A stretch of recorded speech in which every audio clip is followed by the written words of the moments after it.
Hey guys what's up it is me Hafiz all time it's my আন্দার। তো guys দেখতে দেখতে নতুন একটি ব্লগ ভিডিও নিয়ে আপনাদের সাথে হাজির হয়েছি।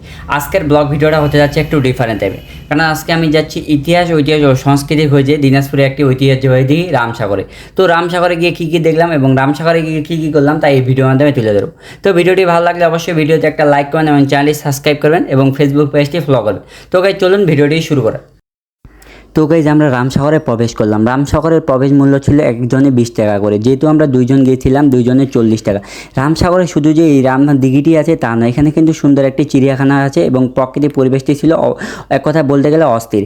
এখানে ছিল প্রাচীন অনেক শিলালিপি এবং প্রাচীন অনেক দেওয়াল। তো চলুন ঘুরে দেখা যাক এবং এখানকার ইতিহাস আজকে আমি এই ভিডিওর মাধ্যমে তুলে ধরার চেষ্টা করব। রামসাগর এটি হচ্ছে উত্তরবঙ্গের দিনাজপুর জেলার তাজপুর গ্রামে অবস্থিত। এটি হচ্ছে মানব সৃষ্টির প্রথম দিঘি। এটি হচ্ছে বাংলাদেশে একমাত্র মানব সৃষ্টির সব থেকে বড় দিঘি।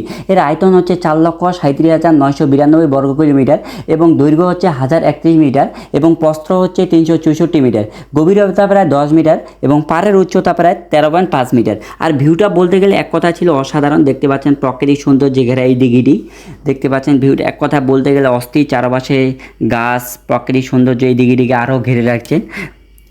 দেখতে পাচ্ছেন এই যে ফুল আমার প্রকৃতির সৌন্দর্যকে। দিঘিটির পশ্চিম পাশে একটি ঘাট রয়েছে, যেটি প্রাচীন মোগল আমলের তৈরি। এই ঘাটটি বেলে পাথর দিয়ে তৈরি। এর দৈর্ঘ্য প্রস্থ যথাক্রমে 45.8 মিটার এবং 18.3 মিটার। দিঘিটির পাড়গুলোর প্রতিটি 10 থেকে 18 মিটার উঁচু। এক কথা এই পুকুরটি বলতে গেলে এক কথা ছিল অনেক সুন্দর। আপনারা আসলে এই পুকুরের প্রেমে পড়ে যাবেন। আসলে আমরা দুইজন গেছিলাম, কাপড় নিয়ে গেলে এখানে গোসল করা যায়। তো এক কথা ভিউটা বলতে গেলে একটা অথেন্টিক একটা ন্যাচারাল ভিউ, এমন প্রাকৃতিক সৌন্দর্য পাওয়া যায় না।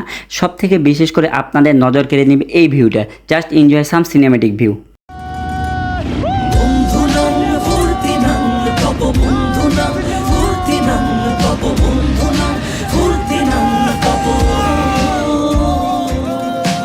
লাগলে বলিস জায়গায় বসে আওয়াজ দিস, কলিজাটা ছিঁড়ে তোকে দেব, লবণ মাখিয়ে নিস। একা লাগলে বলিস মনে মনে আমার নাম। এক কথায় আপনারা ভিউটা দেখলেন, ভিউটা ছিল এক কথায় বলতে গেলে অসাধারণ। একদম সমুদ্র ফিল হচ্ছে। আর দিঘিটির দৈর্ঘ্য, প্রস্থ এবং উচ্চতা বা চারপাশের সৌন্দর্য আপনাদের মন কেড়ে নেবে। এত বড় দিঘি আমি আগে মানব সৃষ্টির এত বড় দিঘি আমি আগে কখনো দেখিনি। এই দিঘিটি দিনাজপুরের বিখ্যাত রাজা রামমোহন রায় পলাশীর যুদ্ধের আগে তৈরি করেছিল। তার নাম অনুসারে এই দিঘিটি তৈরি করা হয়। সে সময় এই যে দিঘিটি তৎকালীন প্রায় 1,000 টাকা এবং 30,000 টাকা এবং 15,000 শ্রমিক খরচ হয়েছিল। দিঘিটি এক কথায় বলতে গেলে অসাধারণ। এই দিঘিটি বর্তমান সরকারের আন্ডারে রয়েছে। সরকার দিনাজপুর জেলা পরিষদ দিঘিটি পরিচালনা করে।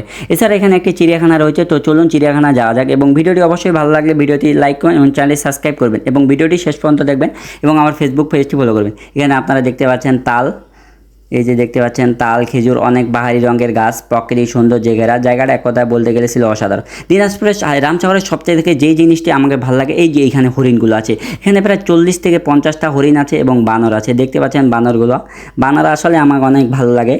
দেখতে পাচ্ছেন ভিউটা কথায় বলতে গেলে অসাধারণ। এখানে আপনারা ছোটো বাচ্চাদের নিয়ে আসতে তাদের বিনোদন জগৎ এবং চিড়িয়াখানা এবং আরও ইতিহাস সম্পর্কে তাদের ধারণা দিতে পারবেন।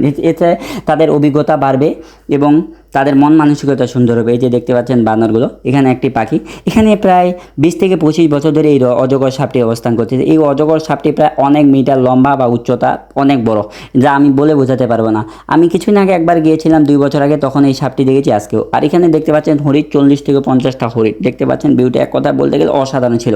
এইটা বারবার বলতেছি, আপনারা ছোটো বাচ্চাদের নিয়ে আসবেন, তারা ইতিহাস ও সংস্কৃতি সম্পর্কে জানতে পারবে। দেখতে পাচ্ছেন হরিণগুলো। আর হরিণের মাংস কিন্তু খাওয়া যায়। এক কথা বলতে গেলে হরিণ আমাকে অনেক ভালো লাগে। ইনশাল্লাহ একদিন হরিণ পোষারই যা আছে। তো গাইস আর এখানে একটা দেখতে পাচ্ছেন সুন্দর কটেজ। আপনারা যদি ফ্যামিলি নিয়ে আসেন এখানে থাকতে পারেন। বলতে গেলে ভিউটা ছিল কটেজটার এক কথায় বলতে গেলে অসাধারণ। তো গাইস দেখুন ভিডিওটি। আর হ্যাঁ, ভিডিওটি অবশ্যই ভালো লাগলে লাইক করবে। ভিডিওটি এক কথায় জোস। তো গাইস আজকের ভিডিওটি এই পর্যন্ত। ভিডিওটি ভালো লাগলে অবশ্যই ভিডিওতে একটা লাইক করবেন, চ্যানেলটি সাবস্ক্রাইব করবেন। Thanks for watching, thanks for